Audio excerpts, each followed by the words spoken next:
Okay, this is a numerical integration question, and so I'm going to draw a little sketch. It doesn't necessarily say draw a sketch, but it makes it easier. It says suppose the speed of the car is given by a certain formula. And so I'm going to do that first. It's V equals 25 plus T.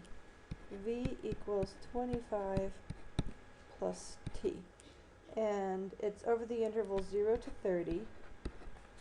And so we want to calculate at 6 intervals, okay? So if there's 6 intervals, for example, if I make a division here at 15, that would be 2 intervals.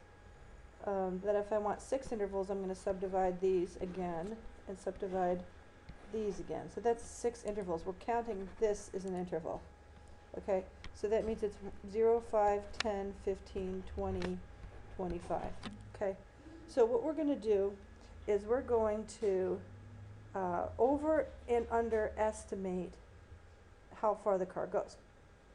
So we know that over the first interval it starts at 25 and goes to 30 miles per hour. In fact, these guys are so nice and regular. I'm just going to write them here so I know what they are. On the answer key that I posted, I made it in a grid, but I'm just putting these values right here so we can look at them. Okay, interval 0 to 5, there's an interval 5 to 10, 10 to 15. You can notate them however you want. You could say first, second, third, etc.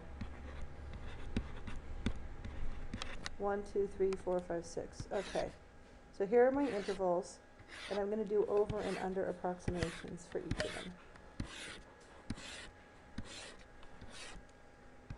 Over estimate and under estimate. Okay, so an underestimate for the first interval is like this. I'm going to underestimate the area under the velocity curve, and it's going to be 5 times 25. So 5 times 25 is 125. Okay.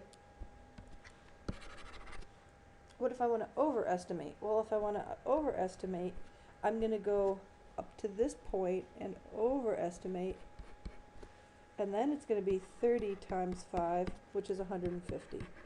Okay? Right. But notice that when I'm underestimate, I put them in the wrong boxes. I'm so sorry. That was not on purpose. Okay.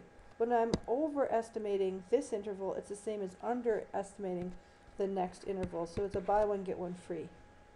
Okay, so the next thing I need to calculate is 35 times 5. So I just figure out 35 times 5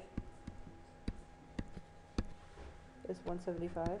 Again, overestimating this box is the same as underestimating over here.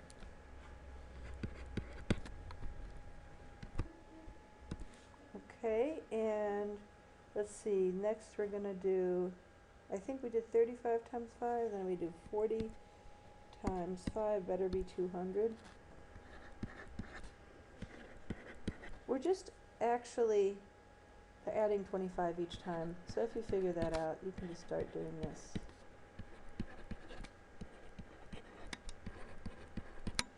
Okay, so by some mechanism you figure out what's going on. When I did the practice exam, I actually just evaluated all these points, add them up, and then the last step was I multiplied by 5. There's all different ways you can do this. I don't care. As long as it's correct, that's fine. Right, if you add up all the overestimates, you're going to get 1275. What's the units here? I think it's feet. Yeah, feet per second. And if you add up all the underestimates, you'll get 1125 feet. As it so happens, the average happens to be exactly right, which is 1200. And it's only exactly right because the original function was a line. If the original function is not perfectly aligned, then you're not going to get an exact answer when you take the average. Alright, now what else does it say? Alright, it says sketch this function, estimate the total distance traveled, calculate v at 0, 30, and 5 other values. It's very explicit. The intervals exist between the cuts. Okay. Approximate this by over and underestimate them. Yeah. Finally, use calculus to find the exact solution. Okay, fine. So you're integrating this 25 plus t dt from t is equal to 0 to 30. Alright, and this is the stuff you guys find easy. Okay, so this is 25t plus t squared over 2 from 30 to 0. 0 doesn't count for anything, so we get 25 times 30 plus 30 squared over 2. Okay, so let's calculate that. 25 times 30 plus 900 divided by 2 is 1200. Okay, and that turns out that the average is exact again because our original function was actually aligned.